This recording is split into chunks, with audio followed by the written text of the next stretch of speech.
hailing from a world now erased from the scriptures of the so-called Slime Anchorites.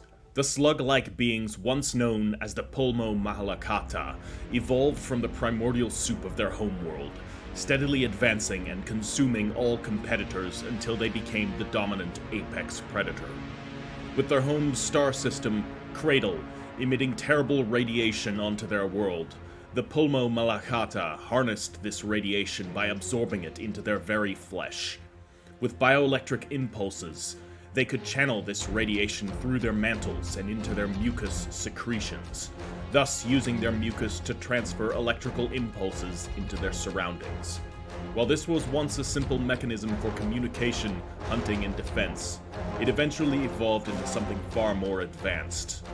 Learning how to manipulate the proto-cellular substance known as Protoform, which once coated their homeworld, the Pulmomalachata learned to utilize their own radioactive electrical impulses to shape Protoform into numerous functions.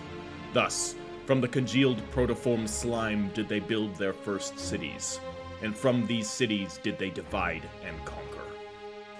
Eventually, their homeworld was theirs in all its entirety, and the ruling caste, the priests of the Pulmomalachata, looked upward to the hateful, malignant star that had birthed and cursed them, their Cradle. If they could harness the power of their star and absorb it in its entirety, then they would become gods. But as they sculpted their first Protoform spacecraft, they learned that Cradle would not be so easily tamed. So instead, they turned their attention to Cradle's stillborn twin, a brown dwarf named Feast. Constructing a great siphoning ring around Feast, they began to do unto this stillborn as its namesake suggested. They consumed its protostellar matter, ingesting and weaving it into the very slime that flowed through them. This power, while but a fraction of the power that Cradle might grant them, spurred them to make even greater advancements, allowing them to replicate Protoform from nearly any substance. But this power also made them hungry. Oh so terribly hungry. Thus did the ravening occur. In a terrible feast that mirrored the atrocity committed to Cradle's twin, they liquefied and consumed the crust of their homeworld, and began glutting themselves on the very mantle as they reduced matter to nuclear ooze. Such was their power that their mucus was capable of igniting nuclear fusion. But this terrible power required far too much fuel to sustain. Thus did the Pulmomalachata starve. And in starvation, the ravening only worsened. Soon they began to devour their own. The feeding frenzy was apocalyptic, and in the end, only 77 priests remained. These priests, those most able to control their power, realized the horror they had partaken in, and sought a new way. And among those priests, one would elucidate this new path, one named Arch-Pontifex Glorg the Beslimed. Glorg the Beslimed would be elevated as first among equals of the surviving Pulmomalachata, and would dictate the future expansion of their species with his holy strictures, conveyed through bioelectric hymnals that resonated through the mucosal film blanketing their partially digested world. The remaining Pulmomalachata, realizing the sacrifices that would need to be made, agreed to this new rule, and renamed themselves the Anchorites of the Nuclear Slime. Now forbidden from reproducing, save for when one of the 77 needed a replacement, the Anchorites left their ravaged homeworld, and descended upon another life-bearing world that had been concealed within the now dissipating dust clouds of their solar system. There, they found the Cradle, a dim-witted species with a proclivity for subservience. They would suit the Anchorites' needs perfectly. Descending from the heavens like gods of radioactive light, the Anchorites created biospheres of protoform film, from which they sculpted new, majestic cities upon their newfound homeworld. Enslaving the Cradles and renaming the world into Glorglok's Fecula, the new beginning, they set out to found a new civilization. A civilization that would expand beyond Cradle's hateful heliosphere. Their will would be made manifest across the galaxy. Their protoform cities and countless subjugated lifeforms would all serve to the whims of the 77. and so they set their gazes skyward once more, and readied themselves and their thralls for the holy journey to come.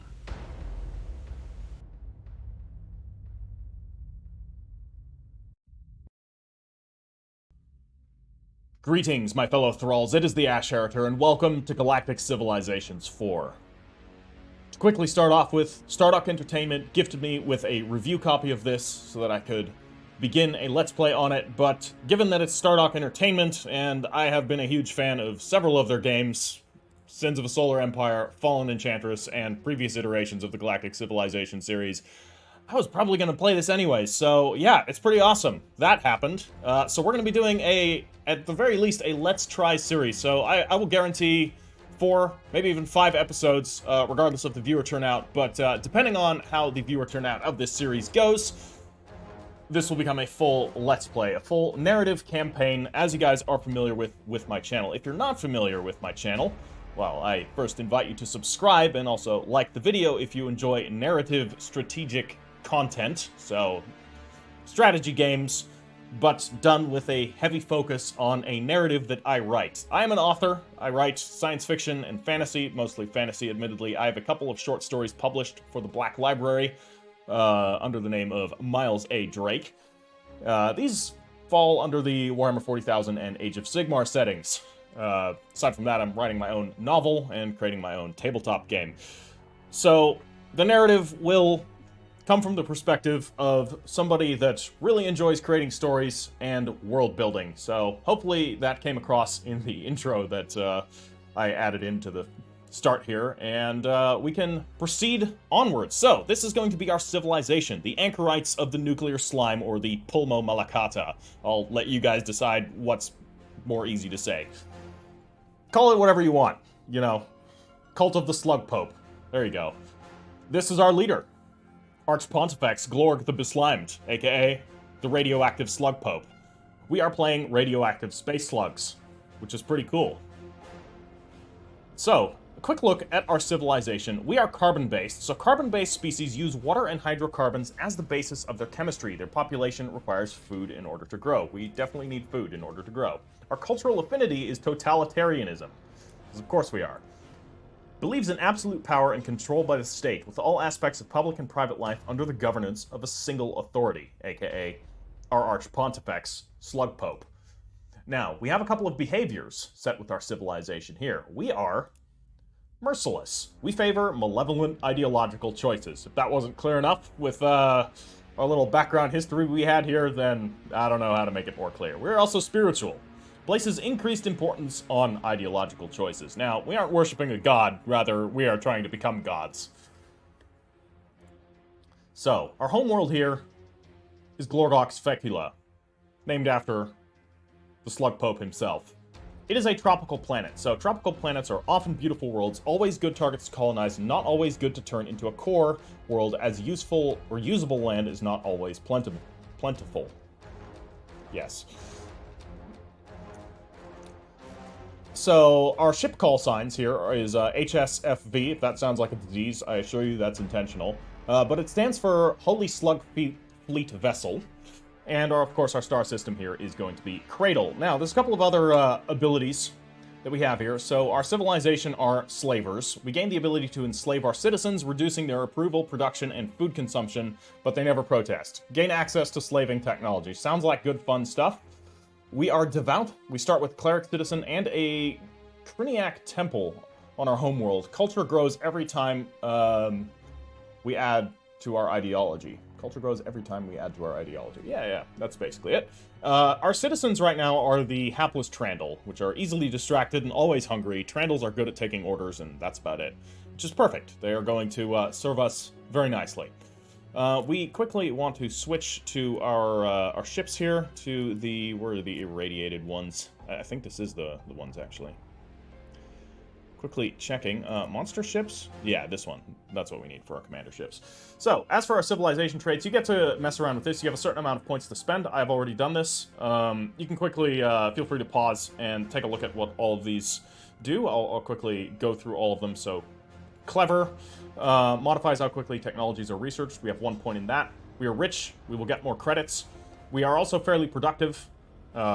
so we will be able to build improvements faster. We are also fairly militant, so we will increase our, oh no, wait, hold on. Militant decreases your starting control.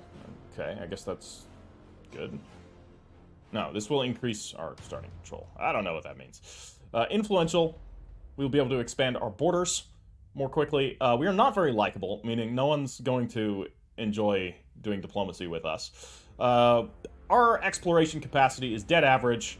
We are dead average in terms of speed, which is actually on the slow end, so we're not particularly quick. Our troops will gain experience at a fairly average rate. Our ships, I should say. We are brutal, so we will have better planetary population outcomes. We are average on the terms of courageous. You know, we have only slave populations, which you know, works for both ends. They don't have a choice, but at the same time, they're probably also rather cowardly. We are, you know, decently deceptive. We're not the most subtle of creatures. I mean, we're radioactive space slugs. What do you want from us? Average on the terms of mining, bureaucracy, farming, urban development. We are, however, fairly intimidating, which will influence our diplomacy, but we are not very persuasive, which will adversely influence our diplomacy. So, that is our civilization. That's all we need to know. Let's get straight into the game. And here we are, in-game, interstellar once more. Our capital world, Glorglox Fecula, the seat of the Archpontifex, Glorg the Beslimed, and the remainder of the 77, orbits the star Cradle, and here we can see the remnants of our previous homeworld, shattered and broken, and, you know, somewhere around here would be the twin of Cradle, the once brown dwarf star that we have consumed. As of now, I'm going to walk you through all of the basic stuff for the game. I have already tested and played this a little bit, done a couple of hours to see how everything works and all that, so I can, on a pretty basic level, explain how this all works for those of you that are unfamiliar with galactic civilizations here. So, what we have here visible, we of course have our planet. We have some anomalies sitting around right here. We'll get to that. We've got asteroids right here that we can exploit later. We can't do anything with them now, but what we have here is our shipyard. So this shipyard is where we're going to produce our ships. I will explain that shortly as well. And we have 3 vessels currently in operation. Right here, we have the Elucidator, or an Elucidator, which is a long-range vessel suited for mapping the stars and running away from things. So, this ship is a flagship, which means it can actually level up and get new equipment, which is pretty cool. And its main function is it scouts. It can fight, and it's not terrible. It's got decent abilities. It's also got some abilities that it can use, like outside of a battle, where it can beam things from 2 tiles away, so that's pretty cool. But its main purpose right now is going to be as a surveying ship. So what we're going to do is we're going to have it immediately survey this artifact right here. There's this mysterious thing. It's a relic floating through space, rather close to our newfound homeworld. I want to know what this is. Where did it come from? Who made it? So, it's already going to start surveying. It's going to take several turns for it to complete the survey. Now here we have a seeker probe. This is an unmanned vessel, as one would expect from it being a probe, and its task is going to be to survey the surrounding stars. So you can see all here, these are the stars in our nearby neighborhood. This is our sector. So our goal is going to be to secure dominance of this sector within the first episode. So what we need to do, first and foremost, is find ourselves some other habitable planets. So the Seeker probe is just going to jump over in that direction. Gonna head there pretty quickly. And then here we have the Slime Seeder, which is a colony ship. This is a larger ship. It is filled with colonists, Trandle colonists. So the Trandles are, of course, the population that once was sovereign over the planet that is now known as Glorglox Fecula, but they have submitted and bowed before the glory of Slug Pope. So now they are a thrall species, not slaves. We don't like to use that word. That's a lie. We'll use that word. They're a slave race, basically. They serve to the whims of Slug Pope and the remainder of the 77. So This ship is going to go, and as soon as we find a habitable planet, which I'll explain once we find one, once we find any planets, I should say, this ship is going to go and found a colony there. Now, looking at Glorglock Specula itself, we can open up the planet window here. So here we see all of the resources. No, these are the stats of the planet. This will show our tourism income, the control income per month, the planetary defense, the amount of pollution, the approval, the crime rate, and the maintenance cost. So, tourism income, as well as, I'm assuming, several other forms of income are going to contribute to our monthly net income, which is right now sitting at 4.52 per month, which is per turn. That's alright. We can definitely get that better. But we have a good amount of money right now to work with. The control income here is going to work towards our control per month. Control is a different stat that you use for enacting certain decrees, basically. There's other things you can do with it as well, but it's quite an important stat to have, because this you do not get very easily, at least to my knowledge. We have here our food, which I don't know precisely how this works yet, but, I mean, it's a 4X game. Generally speaking, if your food is in the positive, your planets are growing their populations.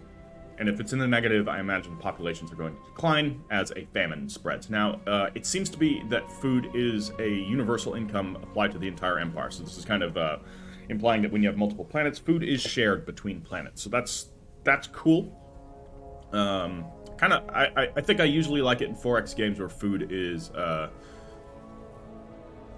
basically per city or per planet, and then like if you can build improvements that would allow it to share to others. I think I generally like that better, but you know, this is fine. It may also be that way because we have the food output right here, 12.24. I'm not sure what the consumption is. Does it automatically show that? It doesn't. All right.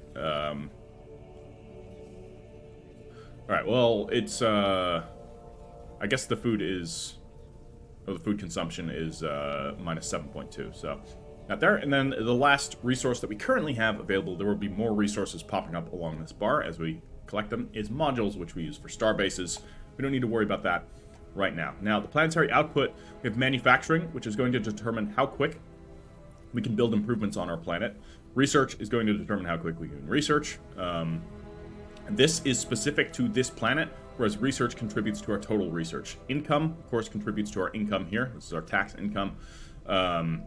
This is total. Same with the food, apparently. And then influence is actually going to create this bubble right here around our planet. So having a high influence will allow our planet's influence radius to expand quicker. This will be useful in many ways we will see further down the line. Now, looking here, we have all the different tiles of our planet. We have a couple of special things. So each of these tiles, as you can see here, jungle provides better wealth because they hide wealth of resources. Wetlands are hard to build on, so basically manufacturing is reduced when you attempt to build manufacturing on these tiles. Mountains gets better influence if you can build influence improvements there, and so on and so forth. You can see the different symbols and quickly establish what they all mean. But we have several unique tiles, several that are already built. So first off, our capital city is right here, which is a bit of a poor positioning for a capital city. Because these tiles, when you build things on them, they provide adjacency bonuses. So you can see that down at the bottom here. I can't click on it.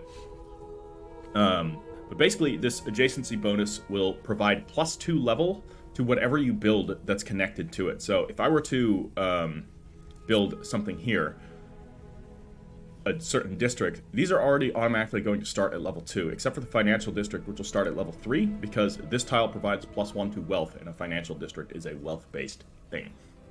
So, just quick explanation of how that works. The buildings, of course, also provide their own effects, which you can see here on the base effects. So, capital just provides general bonuses for everything.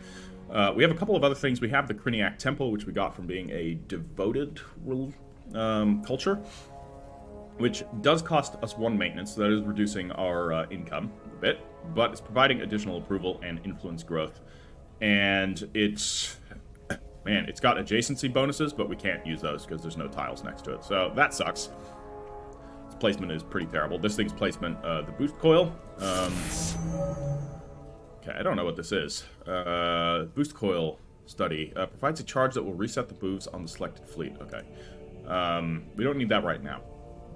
And then we have an Atrocarpus fruit. This amazing fruit can be a stable food source on even the most arid planets.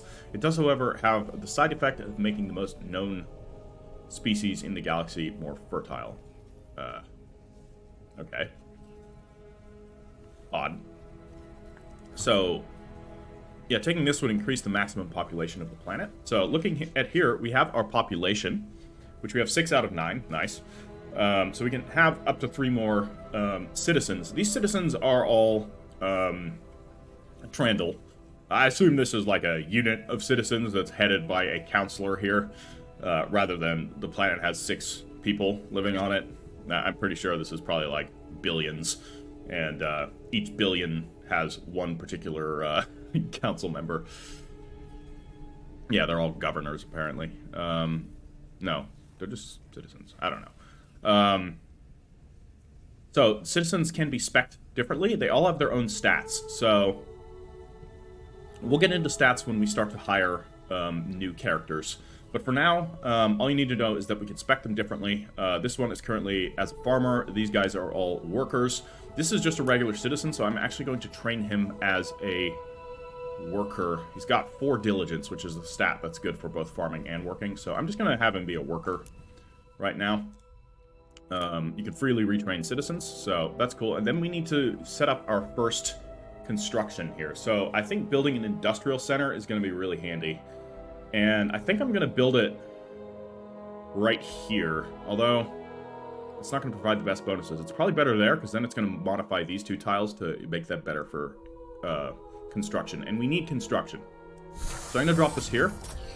It's going to take 7 turns to construct, and then we can build a manufacturing district, which will start at level 3, because this is going to provide +1, because +1 to manufacturing from it being a forest. And then the adjacency bonus here is going to be +2 to manufacturing. So these manufacturing districts are by default going to be at rank 3. So we're going to immediately queue up a second one. It's going to take 18 turns to complete. You might think that's a long time. It's not. Turns pass really fast in this game, which is cool. I like that. So, we have our homeworld under production. We need to get manufacturing going so that we can start developing our new homeworld. That's what's important. Also, I should note, our governor for this world is, of course, Arch Pontifex Galactic the Slime. You will see we will be able to get other governors. These governors will be Cradle, or whatever species we have under our control. Meaning, the 77 do not act directly. This is just a bit of lore for our faction, rather than actual game mechanics. So unfortunately, you can't build custom races in this, so you are stuck with the races that the game has. So the Cradles, for example. You can build your custom factions, but the narrative for it is the 77 are always 77. They do not act directly, so they will appoint local governors that they will then manipulate from behind the scenes. And the 77 is always going to be based on the homeworld. They will, of course, spread their influence across the galaxy and act through various loyal mouthpieces across various different worlds, and will have, as our empire expands, they will each have their own semi-sovereign domains that they can rule over and act as their own demigods. But for here, and right now, the governor of our homeworld is, of course, the Arch Pontifex, who has an exceptional stat line. 13 intelligence, 17 social, 14 diligence, 12 resolve, and of course 100 loyalty. So all of those stats we will quickly, I'm just going to do it right now, we can quickly take a look at what these stats mean. So intelligence will affect our research rate. So having a governor with high intelligence is going to increase the research capacity of the world. Having a high social will increase the approval and influence of the world that they're governing. Having high diligence will improve the agriculture and manufacturing of the world that they're governing, and resolve will modify the defense of the world that they're governing. Now, all these stats will have different functions depending on what you do. So you can actually recruit characters and use them as ministers as well, which certain stats are going to benefit them being ministers more than others. You can also recruit diplomats, commanders, and have characters lead certain factions. I haven't gotten to this yet, so we'll see how that works. I honestly don't know. And these stats are all very useful depending on what we have. So right now, we don't need any characters. Having a minister would be nice, but it's a big money investment, and I'd rather save my money at the moment until we can get a governor. So now, we're going to go to research. This is important. So here we have the available researches and the turns required to complete them. However, right up here, our scientists have special insight into these technology candidates, which provides a 50% research bonus, meaning this is going to complete in half the time, which is really good. So we want to try and focus on these unless there's something there that has a far higher priority for us. But for now, I think both of these are going to be just fine. We can get subspace scanning, which is going to allow our ship scanners to detect subspace streams, which are the connection points between sectors. Actually, I don't know if we need this right now. I think we're better off doing this. Although, I legit think we're actually better off researching artificial gravity, even though that's going to take longer. I'll tell you what. I know I'd said we weren't going to get a minister. However, getting a minister of science... So we're going to recruit this guy. He's got the best intelligence. Or the Minister of Research. Minister of Technology is what I should be saying. So Richie Millen here is going to be our Minister of Technology. We're going to actually recruit him. I know I said I wasn't going to do this, but we kind of have to. Because I want to have a third slot available to see if we can get something better. So I'm going to install him as my Minister of Technology. This is going to unlock one more random tech slot. So let's open that back up. So, indeed, we now have Universal Translator available to us, which, again, is not what we need. Ay. Alright. Artificial gravity. Let's see here. Yeah, I want artificial gravity. We're just going to have to do it this way. It's going to take 28 turns, so our initial research is going to be pretty slow, but that's the luck of the draw there for us. So, now, we're going to investigate the policies here. So... we have one policy slot out of 7 that's available. More of these will unlock as time goes on. We have 4 available policies right now. We have coerced colonization, which will grant our colonies plus 100% growth, but will reduce our approval by 15%. This could be good right now for when we get our initial colonies. Although, I will say, actually it's not going to be useful right now because we don't have... no, this doesn't apply to only colonies. This applies to all of our worlds. So actually it is useful right now. So we're gonna head to take that. There's also Heart of the Empire, which will increase our influence growth and gross income by 10% at no drawback. So that's always a good one to have on if you have a free slot. Land exploitation increases the gross income by 5, which for now is a much bigger than 10% because our gross income is 4.52, so that would more than double that. But drastically increases pollution, though this is a multiplicative 30%. So if our pollution is 5%, it's going to go up by 30%, which is going to put it to like 6-point math rather than 35%. So it's not a huge issue, but it is an issue. Or we can do slave labor, which will decrease our diplomatic ties by 1, but will reduce our maintenance by 90%. So we have 1 maintenance right now from the Criniac Temple, so that would reduce that to 0.1 rather than 1, but that's not the biggest deal.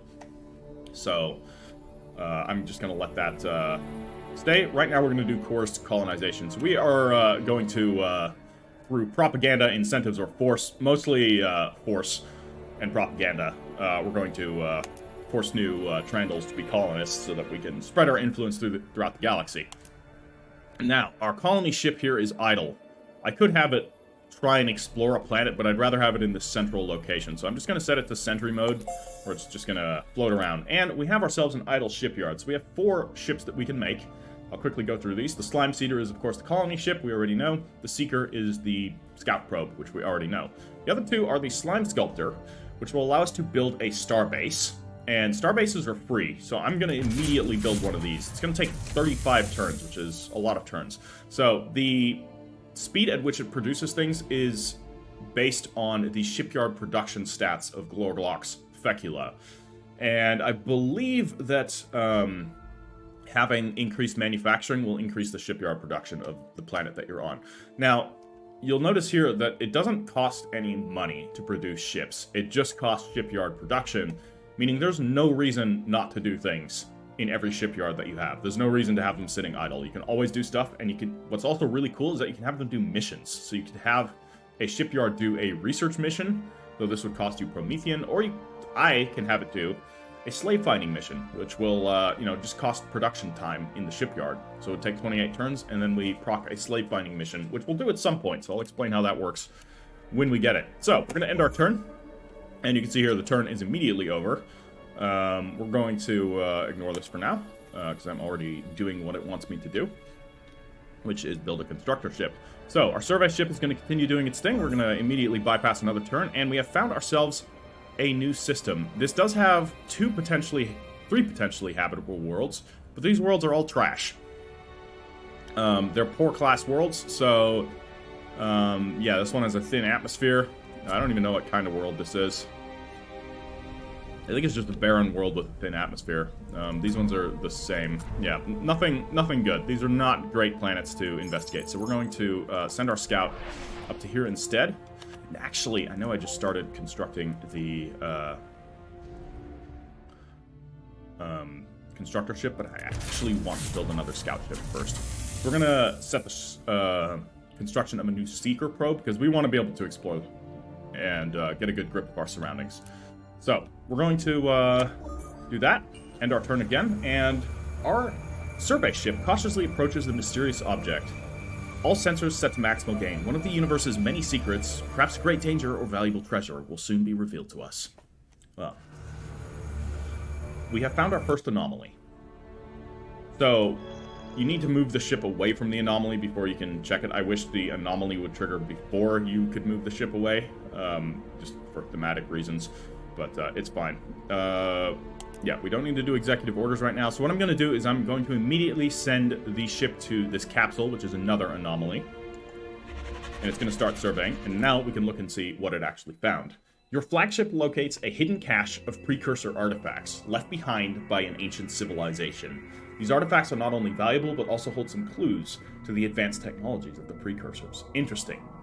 So, we have just discovered that we are not alone. I mean, we already knew we weren't alone because the Cradle inhabit another planet in our solar system. But we're not alone in the form of there are other technologically advanced civilizations out there. This one, all traces appear as though the civilization that left the artifact behind that we just found, this strange thing, all evidence points towards that it's gone. So we could extract a resource and gain 1 Durantium from it, or we could add the artifact to the vault. Now, I have no idea what this is going to do, but for the sake of showing you guys how the vault works, we're going to add it to the vault. So, bam, here's our vault. We now have an artifact here that we can use. Inspiring our scientists will result in an immediate plus 50 research. I mean, that's good. There's no reason not to use that right now.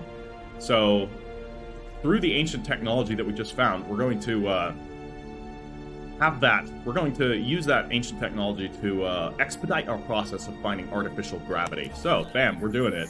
And it's done. Artificial gravity is done instantly. Holy crap, that was lucky, actually. So we got unlucky in the researchers that we had available, but now we have everything good. Wow, we can already get orbital manufacturing. It's going to take us 34 turns, because it is a slow research, as is. I think I'm going to actually get research districts at the moment. So that's going to take 14 turns to complete. Our ship, our elucidators are already starting to survey that capsule. That should contain some sort of resources. We have found 2 more planets. There should be a 3rd one in the system, because you can see here there are 3 rings. Oh, this one has 4 rings. Even more. Wait, there's 2 planets onto this 1 ring. Okay, we missed a planet here. I'm actually going to send my colony ship over. So, it's over there. I'm going to quickly turn down the movement, because I did the fast movement, which actually is instantaneous movement when you double-click, and that doesn't look very cool. So, we're going to send it around. Hopefully we can find this other mysterious planet. I did not. Interesting, because there's definitely another planet in this system, and I want to find it. Because you can see with the orbital rings how many are supposed to be in a particular star system. We're ending our turn again, and let's have a quick look around. This is most perplexing. I can't seem to find it. And what about here? What's going on with the orbital rings? There absolutely should be another one, but not locating it at the moment. Okay, what is this? Culture points. Yeah, show me. So, we have 6 culture points right now. So, these are the different cultures that we can invest in. I don't know why it told me that we could do something here. Oh, we probably can. There's probably one that has like 6 culture points as the,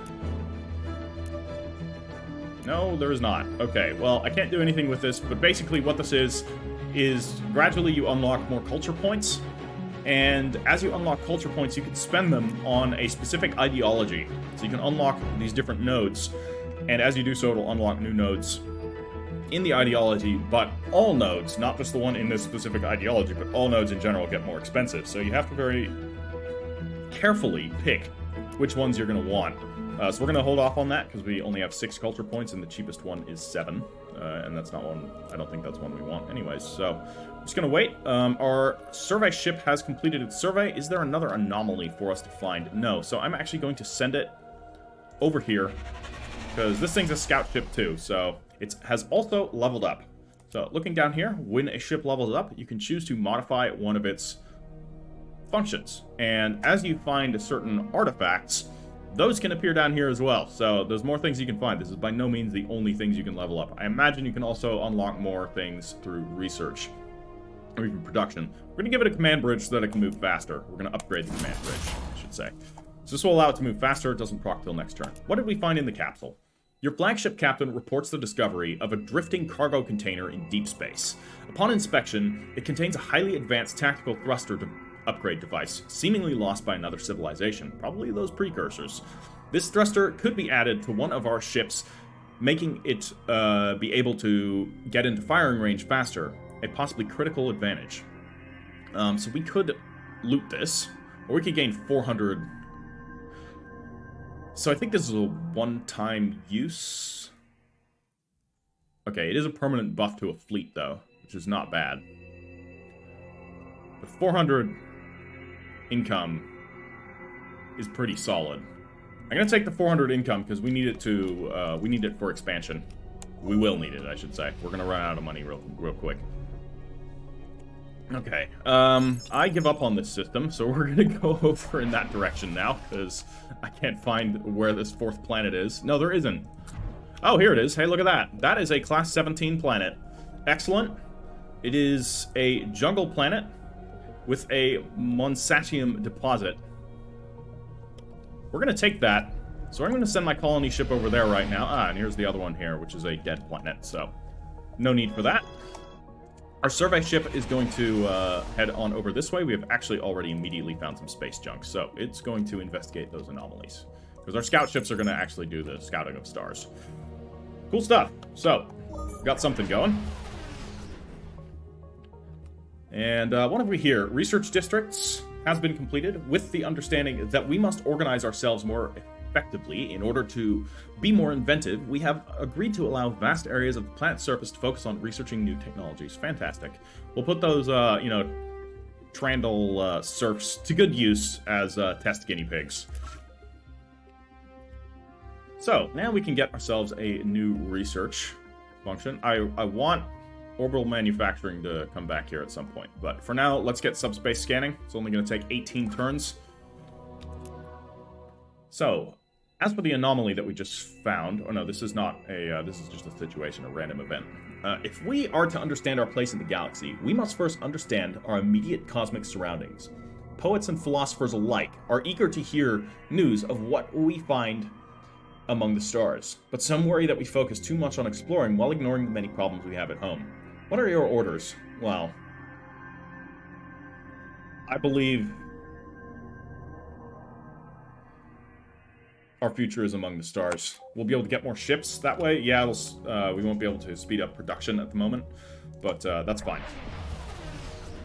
Everything will be fine.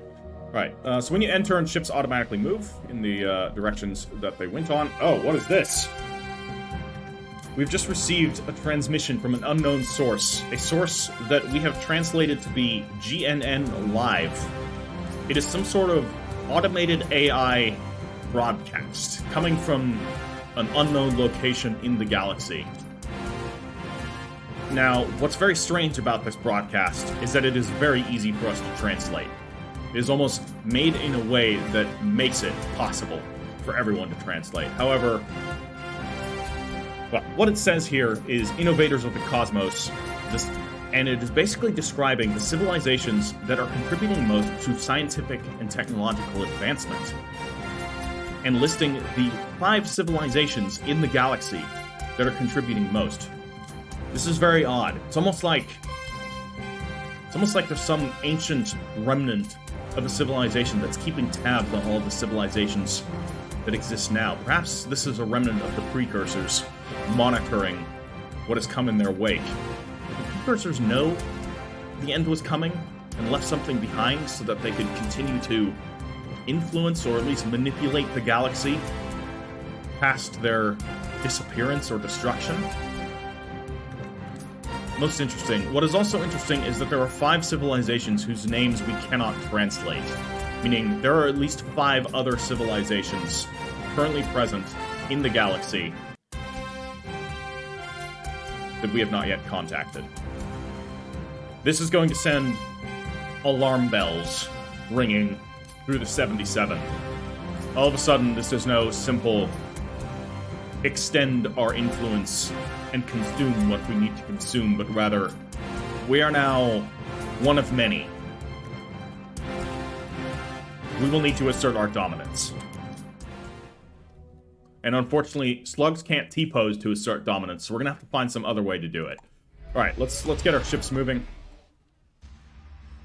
What have we here? More planets. Oh look, another Class 17 world. Okay, so that's immediately another colonizable world. So, what I could do is have my shipyard construct a colony ship, but that's going to interrupt the processes that I have going. What I can also do is use this handy executive order function down here. So we have 3 executive orders available to us. More will unlock as time goes on. One of them is telescope takeover, which will cost us 15 of that control resource right there, and is just going to instantly reveal a area of the map. It's a decent sized radius, so it's actually like, it's not bad. Or we can print money, which will reduce approval for a certain amount of time. But will grant us instantly 500 treasury. Will cost us 60 control, though, so that's pretty expensive. Or we can, for 33 control, will reduce approval by 2% for an amount of time, instantly gain a free colony ship without having to expend a population on Glorlock Specula either. So, bam, we're doing that. Instant colony ship.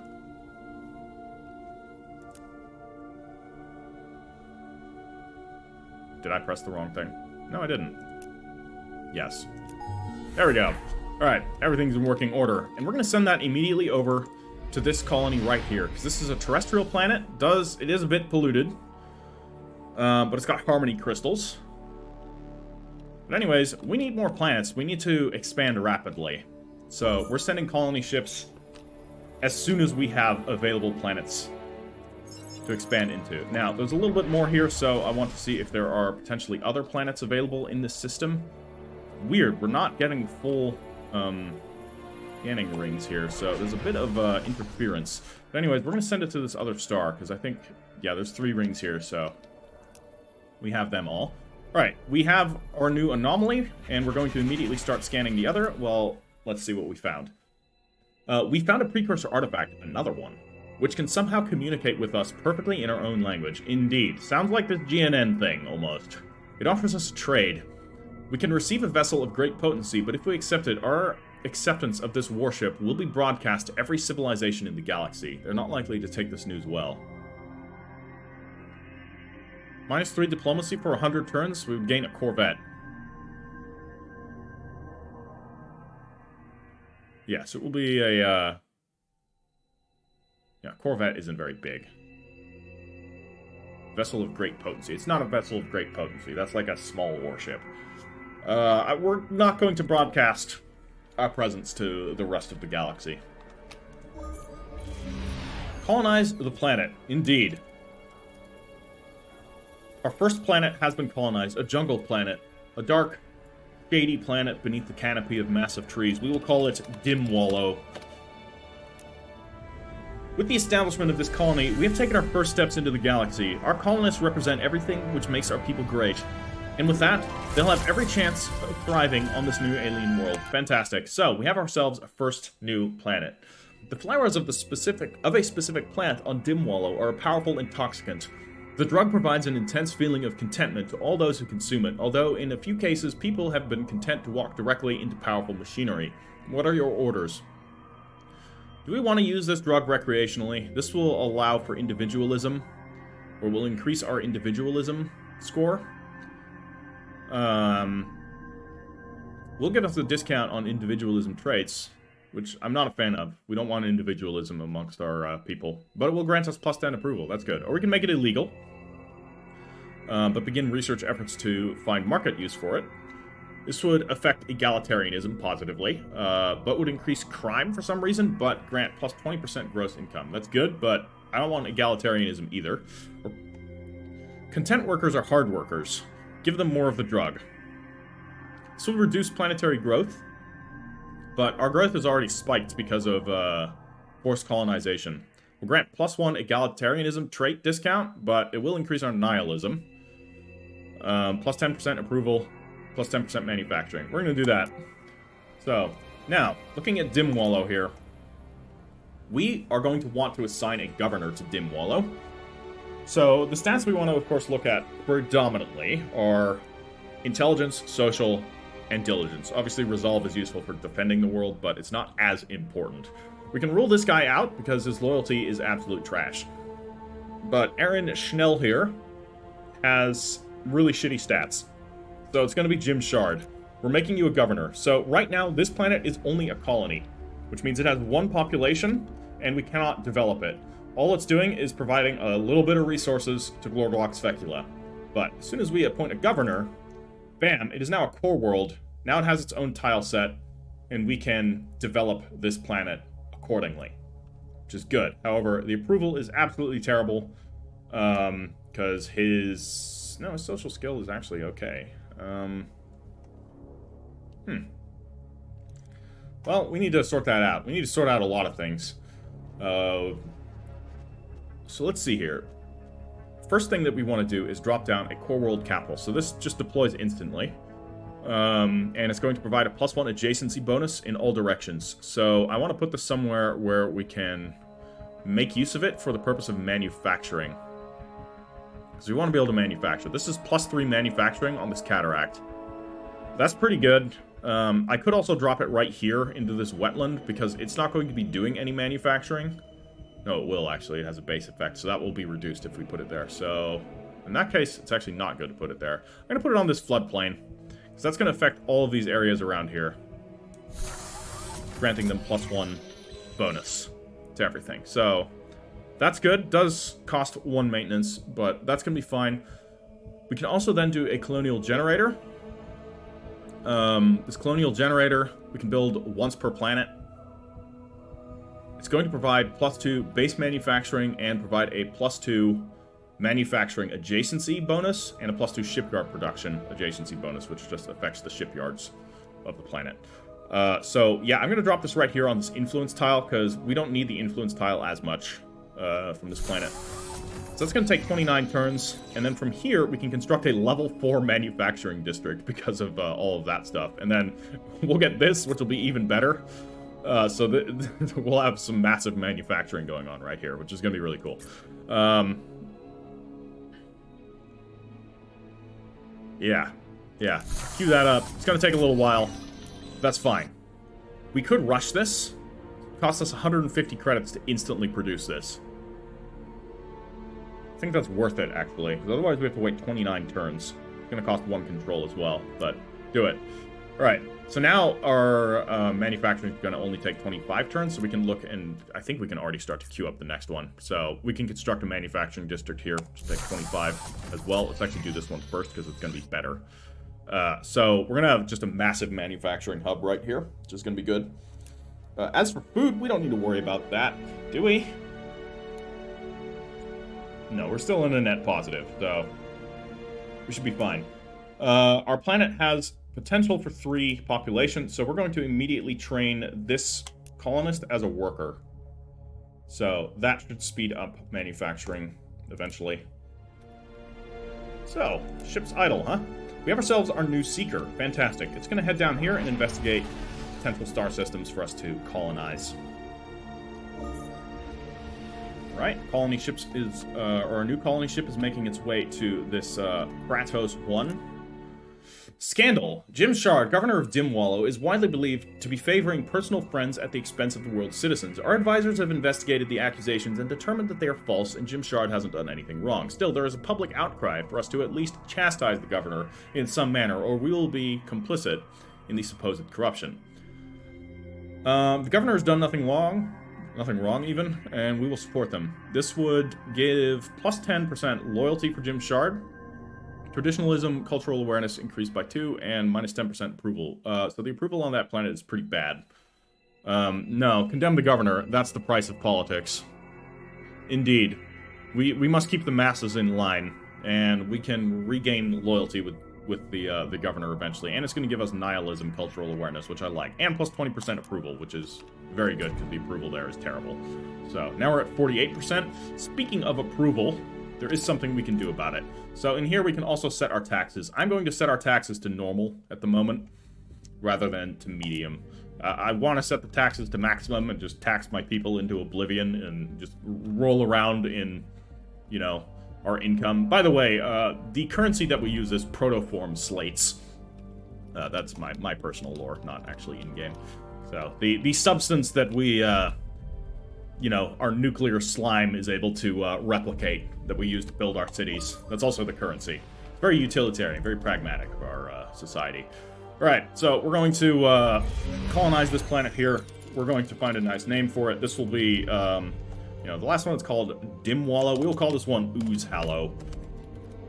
You know, it's got these harmony crystals here. A new source of subterranean water has been discovered on Oozehallow. If accessed, it could dramatically help the colony. The water could be used to boost food production, or even just people's quality of life. Baths might be possible again, for example. What are your orders? This art looks awesome, by the way. We could discontinue the colony's water restrictions and let people enjoy it. For plus 10% approval, we don't care about enjoyment. Don't be wasteful with this bounty. Direct all water to irrigating the fields. This would give progressivism. I don't like progressivism or egalitarianism, though I do like the farming. Allow the local gangs to control the water supply in exchange for a kickback. This would give plus 10% crime, increase our nihilism, cultural awareness, and it would grant us 600 to our treasury. Immediate gain versus long-term gain. We're gonna have a way to deal with crime. You'll see what I mean. So I'm gonna do this. For now, we're gonna let criminal elements control Oozehallow. And that's fine, because we're gonna deal with that in due course. What this is going to allow us to do is immediately recruit a new governor, although I am not particularly... You know what? I think I'm going to recruit him. His loyalty is low. You know, he's probably a member of this crime... Yeah, he managed to avoid military service thanks to his influential family. Sounds like a couple of recent U.S. presidents. Yeah, we're going to recruit him as a governor. Seems like a perfect governor. Alright, so Oozehallow is now a new colony as well, so we're going to immediately find a place for our core world capital, which I think we're going to drop it right here, because this gets no bonuses. Otherwise, we're going to be able to get a nice new manufacturing hub right here, so bam, we got that. Harmony District is going to take too long, so we want to do a manufacturing district first. It's going to take a little bit of time, but it's going to be good. Ooh, Paradise. Plus 2 to all. We can then construct a manufacturing district there as well. Both of these are going to take 53 turns, or you can spend 200 credits and immediately jumpstart one of those, which will speed the whole process up. Once again, we need to convert you into a worker. And, ooh, his loyalty is very low. He didn't want to manage things. Okay, we're going to have to keep an eye on him. We got to do something about this, situation. Oh yeah, and of course we want a colonial generator. The question is, where do we want the colonial generator? I could drop it right here. I'm gonna drop it right there. Okay, it's gonna only take 35 turns. Drop that first. Alright. So, the Elucidator is ready to go. Are there any other anomalies that we have discovered anywhere? So this may look like an anomaly, but this is actually a Durantium resource, so if we can build a mining station there, then we can exploit that. Right now, I'm not finding any anomalies, so what I'm going to do is actually send our Elucidator all the way up there to see if we can't find anything. Alright, what did we find recently, though? Our flagship captain reports the discovery of a lost cargo container floating in space. Upon inspection, it contains an advanced missile weapon prototype. The device is unlike anything seen before, and its origin remains a mystery. It could be used to add missile weapons to one of our ships. So this is a single use, add it to basically a flagship. Or we could sell it for 500. 500 is a lot. I want to use this, but we need the money to fund our colonization efforts. Whoa there. Okay, I didn't know you could do that. Now I know. And now you know. You're welcome. You can spin the map around. Isn't that exciting? Alright, what are our ships doing here? Okay, we have our Seeker. I'm going to send our Seeker over in this direction. And we have our Seeker here is going to go and investigate that star. And now we just gotta wait 4 more turns till subspace scanning is complete. So let's just proceed onwards. What have we found? Another habitable planet. Okay. Tianyi. It is a desert planet with a decent amount of pollution. I don't think that's quite worth taking, whereas this, Balder here, is an amazing planet. It's going to grant plus 10% tourism. It's a tropical planet, got very low pollution. Holy crap, that's really good. We gotta take that. So we're going to... I can't do it. I gotta wait 2 more turns. Well, then that's what we're going to do. In the meantime, we can get ourselves a new cultural trait. So we want to invest in totalitarianism and nihilism and possibly collectivism. So that way we can be, you know... communist radioactive space slugs. Because that's just better than regular radioactive space slugs, right? Guys? So, Iron Fist here in totalitarianism will grant us just a flat plus 100 control immediately. We are going to be using our control, so I'm going to take this. And that's going to unlock the next 2 when we have enough cultural points, which we do have 9, but the next one's going to cost us 14. So, we're going to have a look. I may actually branch into multiple... bits. I think I'm going to take the nihilism one next, and I'll explain why when I do it. So, yeah, this planet's good. Balder 2. We're going to send our probe up in that direction. We've got some anomalies. Alright, we're going to send our boyo here to go investigate, because there's 3 of them. So, it's going to take him a couple of turns to get there, but that's fine. This scout ship, head up here. And then swing around that way, basically. Can I queue up multiple... I cannot. Alright. Can I do it that way? I'm just testing, see if I can queue up. Doesn't seem like it. Alright. No, I've tried all the like button and key combinations that are normal, so you know, developers end up watching this. Maybe it'd be cool if you could queue up movements of ships. I think that'd be pretty handy. So, right, idle core world. Well, our capital's done with its productions. That's good. Our manufacturing is looking pretty good at 5.4 now. So we can...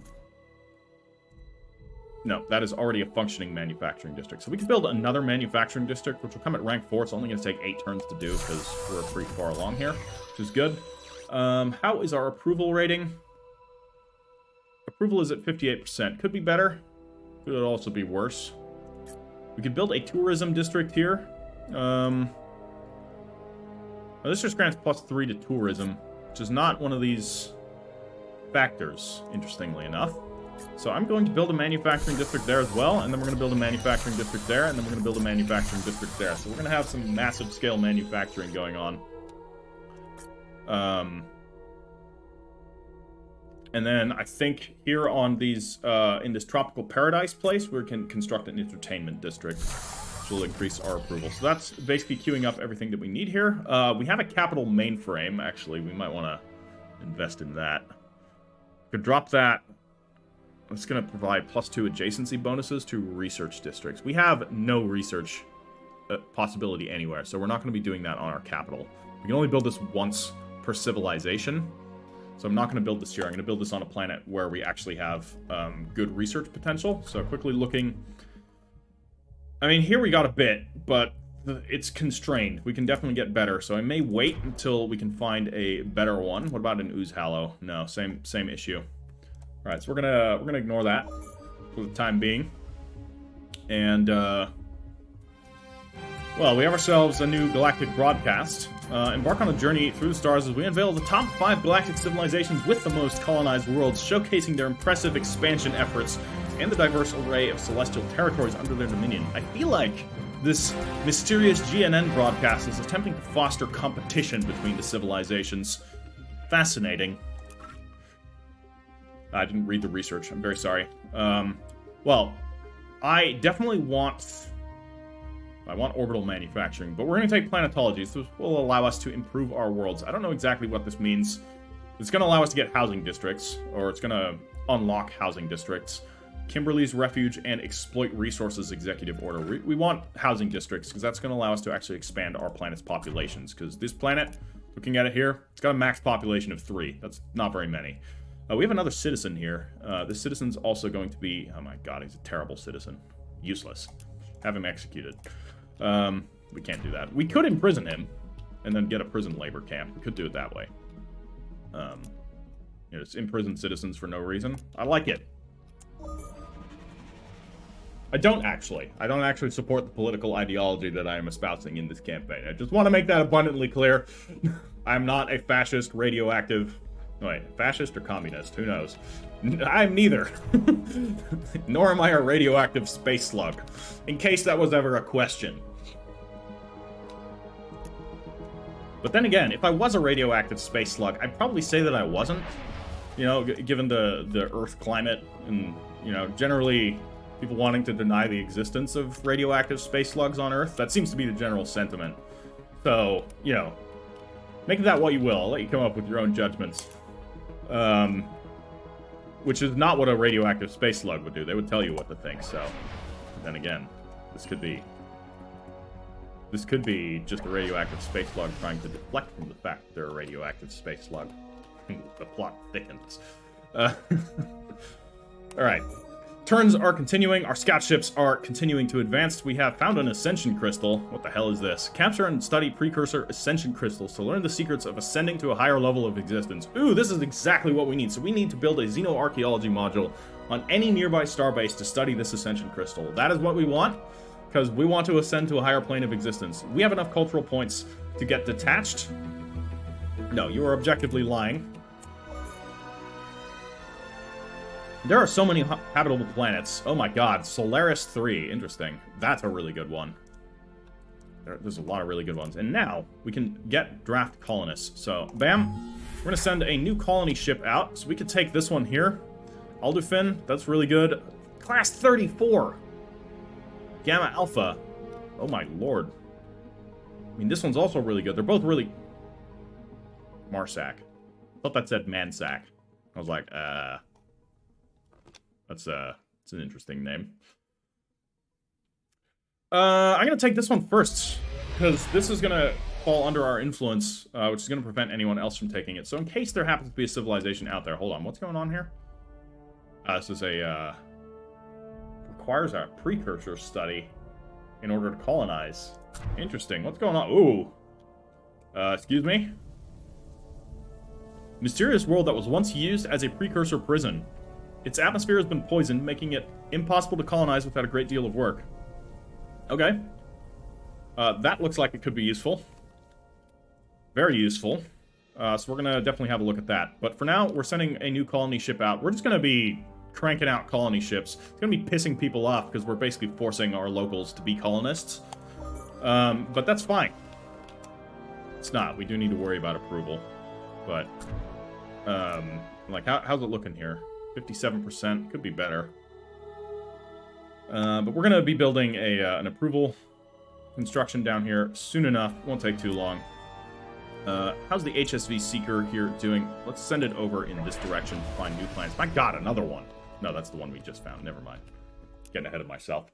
Alright, situation. Tales from the corner of the Empire dazzle and excite the people of our homeworld. Every detail of space travel, colonial life, and contact with aliens is endlessly fascinating to our citizens. In particular, our discovery of evidence from ancient alien civilizations has inspired many to believe that our own worlds host the remains of crashed alien ships. If true, these could be a wonder. We should research them, sharing all news of discoveries with our people. No. If true, those wrecks could be dangerous in the wrong hands. Find these wrecks, but keep our citizens away from them. Absolutely. Extra totalitarian cultural awareness. Sounds good to me. We want as much totalitarianism as possible. So, we will continue on. We'll do a few more turns for this episode.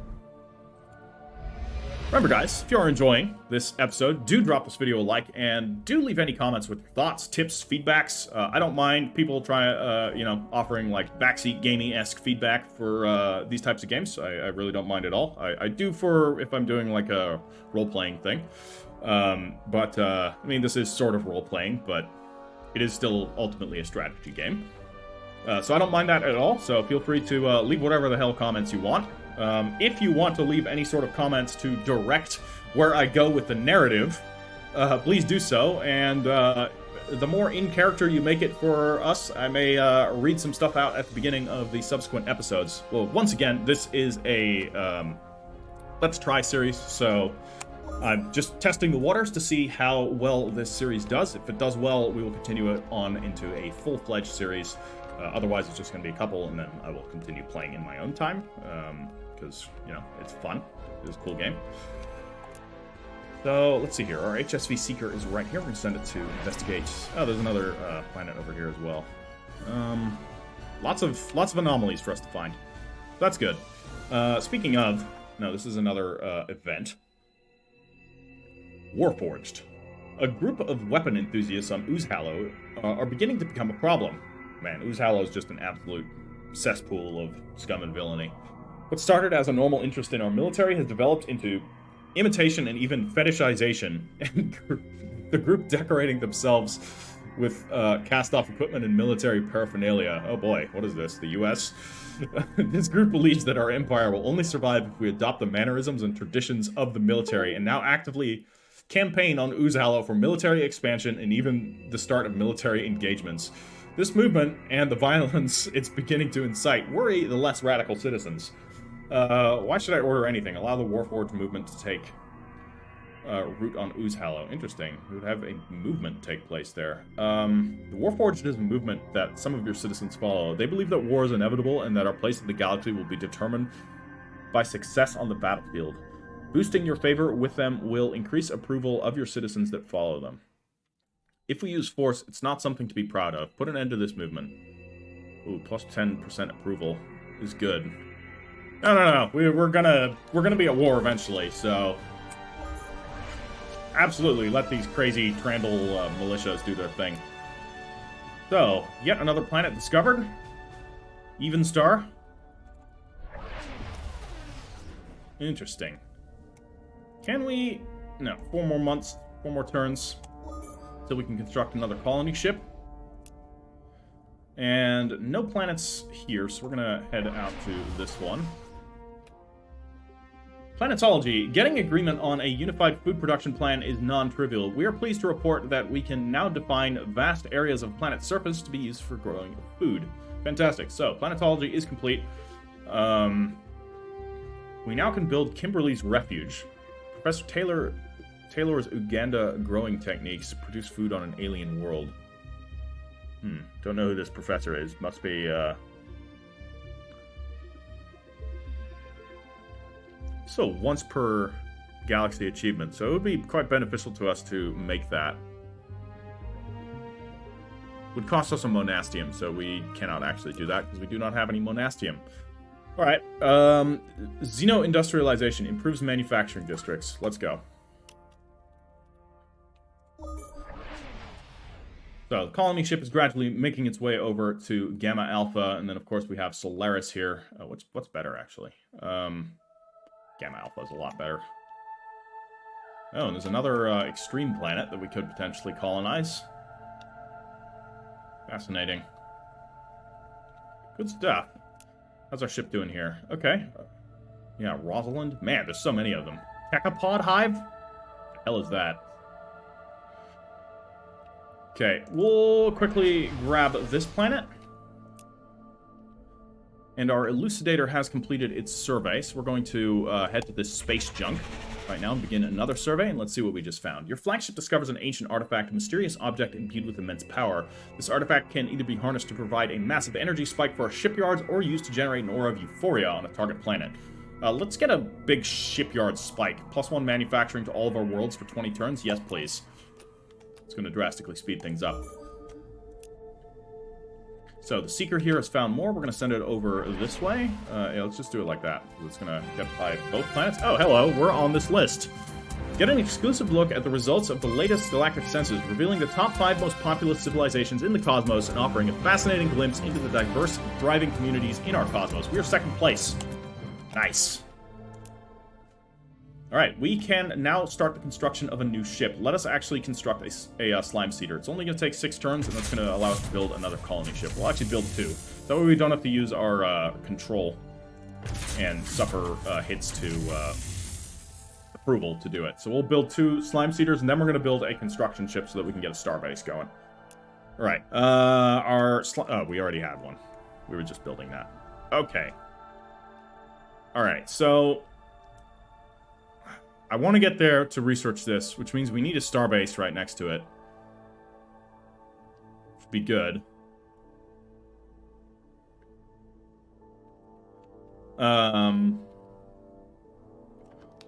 Question is, we could also construct a starbase right next to our homeworld. Would also be good. If we were to move, say, like here, and then just immediately drop down an economic starbase. Do it. Bam. Our people have built permanent structures in space before, but nothing like this. This starbase is an extension of our very civilization. Everything we do, everything we are, can be found here. From it, we will surely extend our civilization even further. Glory be. Our first starbase is complete. It's going to grant plus 5% manufacturing and gross income to Glorgalox Fecula. And so, yeah, this is, I guess, its range, or its radius. So, it's got roughly that. That's what a starbase has. Can we build any modules? We cannot. We need the research to do that. Ah, another thing we can do, which I totally forgot, is we can construct a recruiting station, which is going to increase the planet's growth, although, honestly, we don't need that. So we just spent a population, but we'll be there, like, really soon. So I don't know if we need those. They do cost money. Like, how are the planet populations doing? We're already at 3 out of 3 there. And I imagine we're going to be at 3 out of 3 on Ooze Hallow as well. Yeah. So, our planets grow really fast. We should get another manufacturer. Oh my god, he's terrible.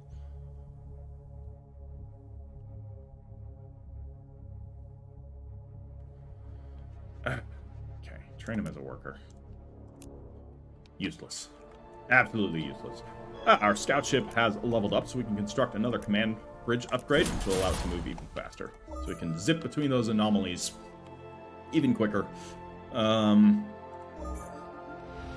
Yeah, we're just gonna go until we can colonize this planet there, and then we'll call it this episode. So, we have plenty more to discover. There's a lot more star systems within our sector, but we are getting kind of close to discovering all of these star systems in our sector. And from the looks of it, there aren't any other civilizations present. I think we would have already spotted them by now, unless they're like really stuck down in one of these corners and haven't made any drastic expansions. Should be good for us. Geometric or geothermic fissures. Jim Shard, governor of Dim Wallow, is warning of a potential climate disaster on their planet. Deep fissures have begun to release immense amounts of heat and particles into the atmosphere. Without immediate action, it could cause damage to Dim Wallow, but it would require significant resources to address. Shit. This would grant plus 5 loyalty to Jim Shard. Would cost us 100 treasury, but would reduce the pollution on Dim Wallow by 10. I think that's probably the best course of action. We could redirect local manufacturing. We don't want to do that. I'll take the money hit. That's fine. That's okay. Alright. Elucidator here is done, so we're going to send the Elucidator to this space junk to go and investigate, and, didn't find anything, apparently. That's abnormal. We have more anomalies all over the place in this sector, so that's good. The Elucidators are going to have plenty of work to do. Oh, we are so close. Take it. Alright, a new planet. We will call it the Slime Garden. Glory be. Because, I mean, this is a glorious planet. It's a paradise world, which is, of course, going to be a slime garden. I mean, that's the definition of paradise, right? So, we want to appoint a governor here. This guy's alright. His social's bad, so it's going to be kind of a rough ride. His social's also bad. They all suck at being social, so... Who's got the best stats? 9 intelligence, 7 diligence. 7 intelligence, 6 diligence. Alright, Paul Boise. Boy? Paul Boy. Yeah, that's it. You don't have good loyalty, but... What's your little thing? Openly talks about their desire to retire and be done with this. No, I think you're going to cause problems later. Whereas you increase benevolence ideology. You're a benevolent leader. You also don't forgive easily. Alright, it's probably going to actually be you, even though you're a little bit less good. You are more loyal. And it's certainly not you, because you're terrible. Secretly maintains a list of names. Several already crossed off it. Why are you benevolent if you do this? Alright, we're recruiting you as the new governor. And look at this. This is a big planet. Lots of potential options. So I think what I want to do is drop the core world capital right here on this desert tile. Or perhaps on this desert tile. I think I'm going to put it here. We're going to drop that right there. And then I'm going to build a colonial generator for extra manufacturing, and I think I'm going to put it here, so that's going to provide manufacturing there, because this is just for the future. We're going to drop this right here. It's going to take 24 turns, and then we can immediately start constructing more manufacturing districts. Now, ooh, okay. Food. Food is a problem, but we're not going to worry about that for that planet, so we do need to start building some food resources. So, an agricultural district here would grant +3 agriculture. I think we're going to put that there. That's going to help things out quite a bit. And you are then going to be trained as a farmer. It's going to take 21 turns. What about on Ooze Hallow? What kind of potential agriculture? We got a lot of good potential agriculture. But we're using it for other things, unfortunately. Yeah, we're not doing a whole lot of agriculture there. And on Glorglocks, also not great agriculture. However, we could build it down here and just... No, we can't, because that's not going to be usable for agriculture. So we got to build it somewhere where we can at least stack it. Okay, we could do it there, but this would actually be beneficial to get population improvements. So yeah, we need like a farming world soon. Slime Garden? Slime Garden has some options. So we could do that here. Agricultural district would take 72 turns, so... Okay. Stop it. And our event here, The Way. Our astro-ecclesiasts have read a new message in the movement of asteroids. They can see now that we are not bound by a shared world or common genetics, but by a shared belief. A belief that the movement of celestial bodies speak to us, and that a common code can give purpose to our lives and bring us out of chaos. The asteroids have more to say. They add that there is a sacred world, one we must find and colonize in order to found the foundation of our church. Yeah, I agree. I mean, why would the asteroids lie? That's a question I want you to ask yourselves. Like, if you're doubting here, like, the asteroids would not lie. Like, this is not really something they do. So yeah, I see no reason why we shouldn't believe them. So yeah, let's follow the guidance of the asteroids and found a new church. Such will be great at manipulating the at cementing the the glory of our ideology, and creating a proper intergalactic foundation for the deification of the Archpontifex and the 77. They're gods. We are gods.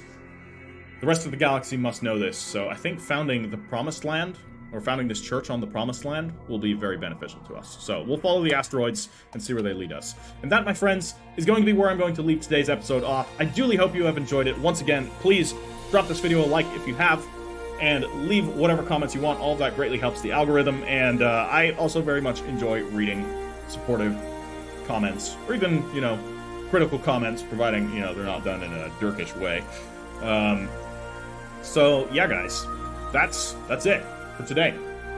The next episode will be up at some point later in the week. I am going to attempt, 1 to 2 episodes per week here. I'm, once again, sort of on a kind of vacation. I'm not actually on vacation. I'm just not going to be at my computer for 2 weeks. So there will be no recording. I'm going to try and get as much stuff done with the series that I have. But we'll see how that goes. So, stay tuned. There may be slightly less uploads on the channel for the upcoming weeks, but once again, hopefully by the end of the month, everything will be back to normal, and we'll be doing like 2 to 3 uploads a week. But we'll see how that goes once again. All right, everyone. Catch you in the next one. Ash Heritor out.